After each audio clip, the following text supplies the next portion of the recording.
YSR Congress party led by mister Jaganmohan Reddy ఇది ఒక అరాచక పార్టీలాగా కనపడుతూ ఉన్నది.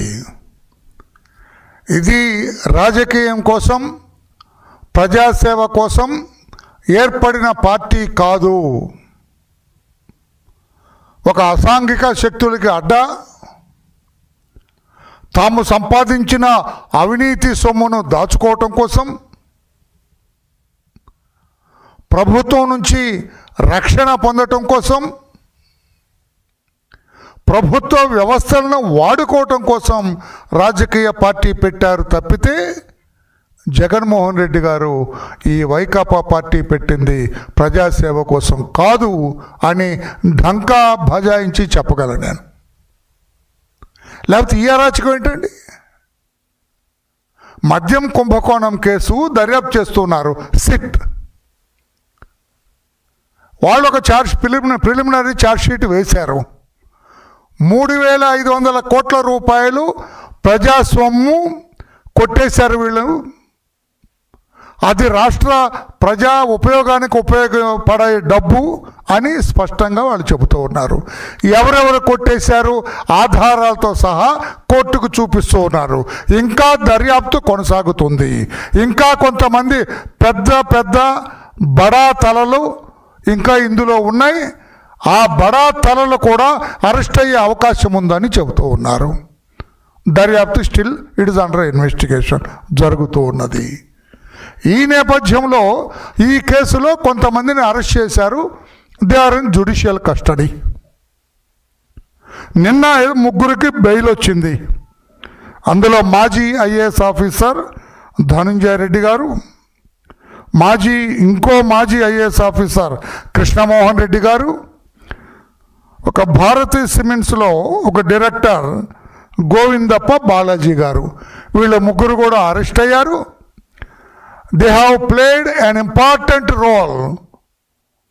ఈ మద్యం కుంభకోణంలో చాలా ప్రధానమైన పాత్ర పోషించారని 110 రోజుల క్రితం ఈ ధనుంజయ రెడ్డిని, కృష్ణమోహన్ రెడ్డి గారిని అరెస్ట్ చేసినప్పుడు సిట్ వాళ్ళ ద్వారా పత్రికలకు తెలిసింది. లేకపోతే ఎలా తెలిసిందో పత్రికల్లో వచ్చింది. వాళ్ళు 114 రోజులు రిమాండ్లో ఉన్నారు. నిన్న న్యాయస్థానం బెయిల్ ఇచ్చింది. ఆ గోవిందప్ప అని ఆయన 117 రోజులు ఉన్నాడు. వీళ్ళకంటే 3 రోజుల ముందు అతన్ని అరెస్ట్ చేశారు. బెయిల్ వచ్చింది. బెయిల్ ఎలా వచ్చింది, ఎందుకు వచ్చింది నేను అడగట్లేదు, అందులోకి నేను వెళ్ళను. బెయిల్ అనేది జడ్జి గారి ఇష్టం. అది ఆయన సాటిస్ఫై అయితే ఇవ్వచ్చు. అది that is his prerogative legally. I don't comment on that. కొంతమంది మా వాళ్ళు అంటున్నారు 100 రూపాయల సారా మద్యం కుంభకోణంలో ఆనాటి ఢిల్లీ ముఖ్యమంత్రి కేజ్రీవాల్ గారు 160 రోజులు జైల్లో ఉన్నారు. 160 రోజుల తర్వాత బెయిల్ వచ్చింది. మరి ఇక్కడ ధనుంజయ రెడ్డి గారు ఒక ఐఏఎస్ ఆఫీసర్ మాజీ, ఆయన ముఖ్యమంత్రి గారి పేషీలో ఉన్నప్పుడు ఈయనే డిఫాక్టో ముఖ్యమంత్రి పాపం అంటే జగన్మోహన్ రెడ్డి ఆట్టే పట్టించుకునేవాళ్ళు కాదు. ఆ ఫైల్స్ ఆయన చదివేవాళ్ళు కాదు. ఇంగ్లీష్లో ఫైల్స్ ఉంటాయి, ఇవన్నీ ఆయన చూసేవాళ్ళు కాదు. అంతా ధనుంజయ రెడ్డి గారే చేసేవాళ్ళు అని చెప్పి నానుడి అందరు ప్రజా వాక్కు అది. ఆ రోజున ఐఏఎస్ ఆఫీసర్, అతను పార్టీ నాయకుడు కాదు. Dhanunjaya Reddy is not from YSR Congress party. అలాగే ముఖ్యమంత్రికి ఓఎస్డీగా పనిచేసిన కృష్ణమోహన్ రెడ్డి, ఆయన ఒక ఐఏఎస్ ఆఫీసర్, వైసీపీ క్యాండిడేట్ కాదు ఆయన. ఈ గోవిందప్ప బాలాజీ కూడా డైరెక్టర్ సిమెంట్ ఫ్యాక్టరీలో, భారతీ సిమెంట్ ఫ్యాక్టరీలో. అతను కూడా నాకు తెలిసి వైఎస్ఆర్ పార్టీ సభ్యత్వం ఉన్న మనిషి కాదేమో. వీళ్ళు రిలీజ్ అయినారు. కానీ అక్కడ ముఖ్యమంత్రికి 100 కోట్ల రూపాయల కుంభకోణంలో 166 రోజుల వరకు కూడా బెయిల్ రాలేదు. ఇక్కడ ధనంజయ రెడ్డి గారికి, కృష్ణమోహన్ రెడ్డి గారికి 114 రోజులు, గోవిందప్ప గారికి 117 రోజుల్లో బెయిల్ వచ్చింది. ఇక్కడ 3,500 కోట్ల రూపాయల కుంభకోణం. నేను బెయిల్ చేయాలని కాదు, నేను జడ్జి గారి విచక్షణని నేను ప్రశ్నించటం లేదు, రాష్ట్ర ప్రజలకు తెలియచేస్తూ ఉన్నాను. నేను deputy CM Sisodia of Delhi 535 రోజులు ఉన్నాడు, దాదాపు 1.5 పైన ఉన్నాడు ఆయన. ఎమ్మెల్సీ కవిత గారు, మన ఆయన కూతురు, కేసీఆర్ గారి కూతురు, ఆమె 160 రోజులు జైల్లో ఉన్నారు, ఒక మహిళ. 160 అంతా అటు ఇటు తిప్పి కొడితే 100 కోట్ల రూపాయలు. అది నేను దాన్ని కూడా నేను ప్రశ్నించడం లేదు.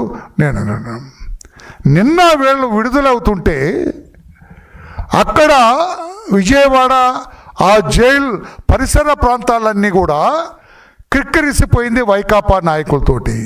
నేను అడుగుతున్నా, ఈ రోజున ధనంజయ రెడ్డిని నేను అడుగుతున్నా, కృష్ణమోహన్ రెడ్డిని నేను అడుగుతున్నా, అతను Govindappa is a private man, అతని గురించి వీళ్ళిద్దరు నేను అడుగుతున్నా, మీరేమన్నా వైకాపా వాళ్ళండి? వైకాపా వాళ్ళు ఎందుకు అంతమంది వచ్చారు?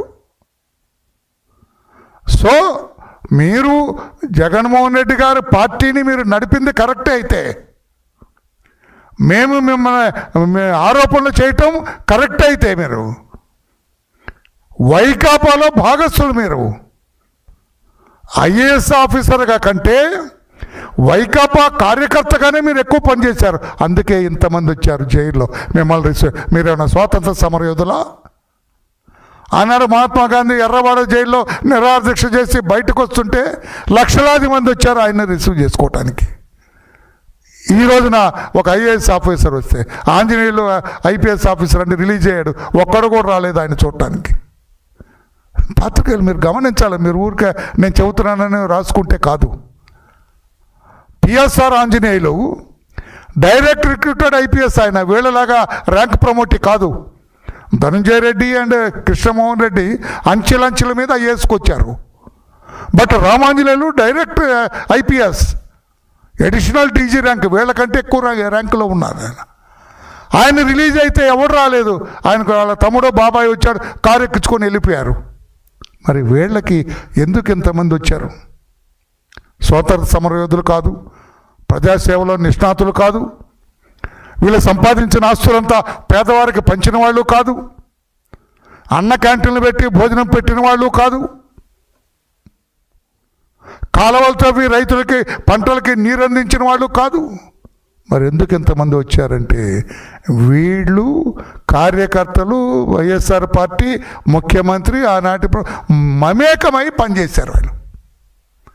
వీళ్ళు ఐఏఎస్ ఆఫీసర్లుగా పనిచేయలేదు, పార్టీ కార్యకర్తలుగా పనిచేశారు. అందుకే వీళ్ళందరూ కూడా అంతమంది రావటం జరిగింది. వచ్చిన వాళ్ళు అరాచకం సృష్టించారు. అక్కడ